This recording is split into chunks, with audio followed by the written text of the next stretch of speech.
दोस्तों मैं हूं अंकुश कुमार आपके साथ। आपका उदित एग्रो फिल्म में हार्दिक स्वागत है सर। आज हमें आप बिचपुरी केवीके में मेला में आप विजिट करेंगे, जानकारी लेंगे सर से कौन कौन से प्रोडक्ट लगाए हैं उन्होंने स्टॉल में, बात करते हैं। ठीक है सर। सर मैं जानूंगा ये क्या है सर? ये बायो फर्टिलाइजर। बायो फर्टिलाइजर क्या यूज़ रहता है सर इसका? कौन सी क्रॉप में यूज़ कर सकते हैं सर? ये सारी क्रॉपों में यूज कर सकते हैं। यस। इसका जो मेन रोल है, जो फसल हम लगा रहे हैं मिट्टी में उसको पहले मिला देंगे तो इस जो भी फसल होगी उसकी जड़ें काफ़ी ग्रोथ करेंगी। जब जड़ें ग्रोथ करेंगी तो पौधा अच्छा आएगा, पौधा अच्छा आएगा उसका प्रोडक्शन अच्छा आएगा। और सर ये वसुंधरा कुछ रखा हुआ है, इसके बारे में जान सकते हैं क्या है सर? ये दोनों एक ही है वसुंधरा बायो फर्टिलाइजर दोनों? ये सारे के सारे बायो फर्टिलाइजर सर किसानों को जनरली मार्केट में यूज़ हो जाते हैं, मिल जाते हैं? जनरली मार्केट में यूज मिल जाते हैं, लेकिन जो हमारा शॉप है Chhanera farmers producer company limited का, हमारा अरदाया में शॉप है, वहाँ किसी फार्मर को अगर आवश्यकता है तो बायो फर्टिलाइजर उसको मिल जाएगा, वहाँ से उपलब्ध हो जाएगा उनको? वहाँ से उपलब्ध। ठीक है सर। फर्टिलाइजर है इसका, हम अगर स्प्रे जैसे फसल उगाती है उसके बाद अगर स्प्रे करते हैं तो उसमें कल्लों की संख्या बढ़ जाएगी, कल्लों की संख्या बढ़ेगी तो उसका उत्पादन अच्छा उत्पादन बढ़ेगा सर। उत्पादन बढ़ेगा। ये मेरा कार्ड है जी और इस पर पूरा एड्रेस लिखा हुआ है और पीछे भी पूरा एड्रेस लिखा हुआ है, इस पर भी पूरा एड्रेस लिखा हुआ है। तो जो हमारी शॉप है वो अरदाया गांव के अंतर्गत है। जी सर। और हमारा जो जितने भी जो फर्टिलाइजर के हमारे रजिस्ट्रेशन वगैरह हैं वो सारे अरदाया। तो आप फार्म प्रोडक्ट सेल करते हैं वहाँ से, उन्हें प्रोड्यूस करते हैं और सेल करते हैं? नहीं, सेलिंग का भी वर्क है आपका? ऑर्गेनाइजेशन का मुख्य उद्देश्य ये है कि जो फार्मर और कंज्यूमर, प्रोड्यूसर एंड कंज्यूमर, जो प्रोड्यूसर है और जो कंज्यूमर है उसके बीच का गैप खत्म हो, ये फार्मर्स प्रोड्यूसर ऑर्गेनाइजेशन अपना काम करता है। बिल्कुल सर, बिल्कुल सर। ये वीट देख रहा हूँ मैं, काला गेहूँ सर, ये इसका क्या यूज है सर, कैसे प्राप्त होगा? इसका यूज मुझे 1 एकड़ के लिए सीड मिला। मैंने काफ़ी मशक्क़त के बाद मध्य प्रदेश से ये सीड मंगाया था, तो आधा एकड़ में मैंने इस साल कराया है। इसका प्रोडक्शन देखूंगा कैसे आता है, लेकिन जो इसकी विशेषताएं बताई गई हैं कि जो जितने भी जो डायबिटिक लोग हैं उनके लिए ये खाद्यान्न का काम तो करता ही है, लेकिन उसमें मेडिसिनल यूज भी है सर इसका? मेडिसिनल यूज भी है, ये उसका भी काम करता है। और हमने इस साल लगवाया है, अपने फार्मर्स प्रोड्यूसर ऑर्गेनाइजेशन के कुछ फार्मर हैं उनसे हमने लगवाया है और पूरा ऑर्गेनिक सिस्टम से लगवाया है। Thank you sir. कौन सा गेहूँ सर? ये बंसी देसी गेहूँ है। बंसी देसी ऑर्गेनिक है सर? ये ऑर्गेनिक है।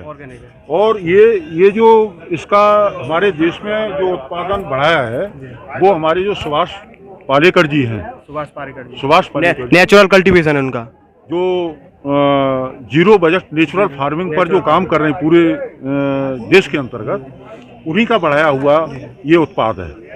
मैंने भी बनारस जाकर के उनका 5 दिन का प्रशिक्षण लिया था सुभाष पालेकर जी का, और वहीं से मुझे पता पड़ा कि आप बंसी देसी गेहूँ करना शुरू कीजिए और ऑर्गेनिक कीजिए। तो मैंने भी किया और मैंने 2-3 साल से इसको खा रहा हूँ और लोगों को भी खिला रहा हूँ, तो इसका एक्चुअल वो टेस्ट ही अलग आता है। हाँ बिल्कुल सर।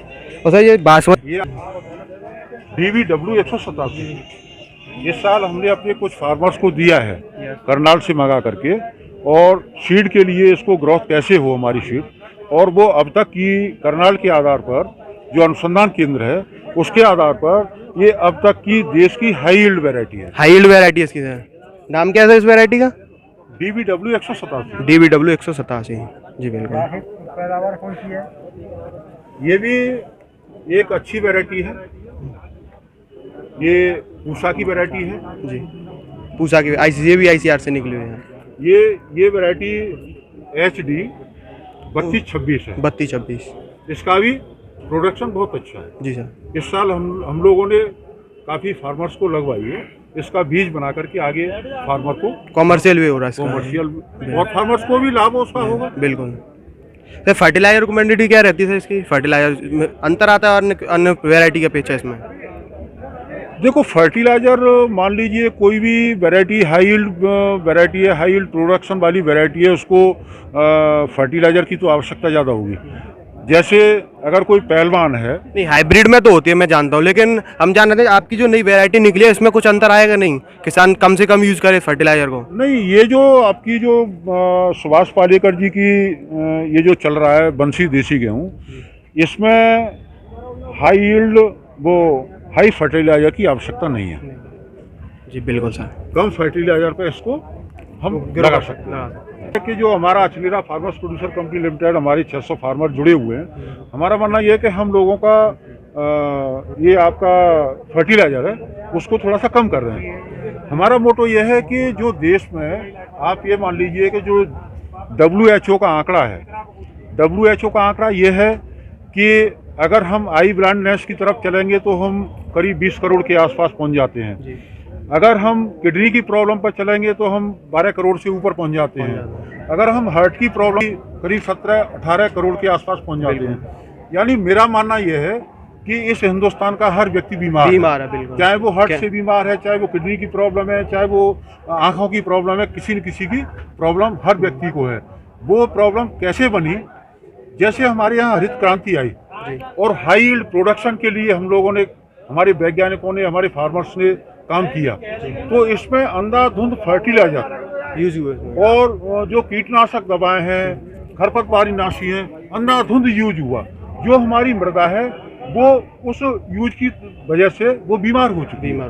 और जब हमारी मृदा बीमार होगी तो ये स्वाभाविक है उनका पुत्र भी बीमार होगा। जिसकी माँ बीमार होगी उसका बेटा भी बीमार होगा। तो हमारा मानना यह है कि हम लोग धीरे धीरे करके ऑर्गेनिक की तरफ चलें और जीरो बजट नेचुरल फार्मिंग जो सुभाष पालेकर जी की शिक्षा है उसको सब लोग ग्रहण करके आगे चलें, क्योंकि हाई यील्ड की आवश्यकता भी नहीं है इस देश में। आपके माध्यम से मैं ये कहना चाहता हूँ, मान लीजिए कि अगर हाई यील्ड हमने आलू का कर लिया तो आलू फेंकता है, अगर हाई यील्ड हमने गेहूं का कर लिया तो गेहूं की आवश्यकता नहीं होती, वो उसका रेट सस्ता जाएगा। इसीलिए फार्मर से भी मैं कहना चाह रहा हूँ कि हाई यील्ड की कोई आवश्यकता नहीं है, वो अपना शुद्ध उत्पादन करें, स्वास्थ्य में लाभदायक हो और उसका रेट उसको अच्छा मिले। Thank you sir. धन्यवाद। थैंक यू सर, आपका बहुत बहुत धन्यवाद आपका।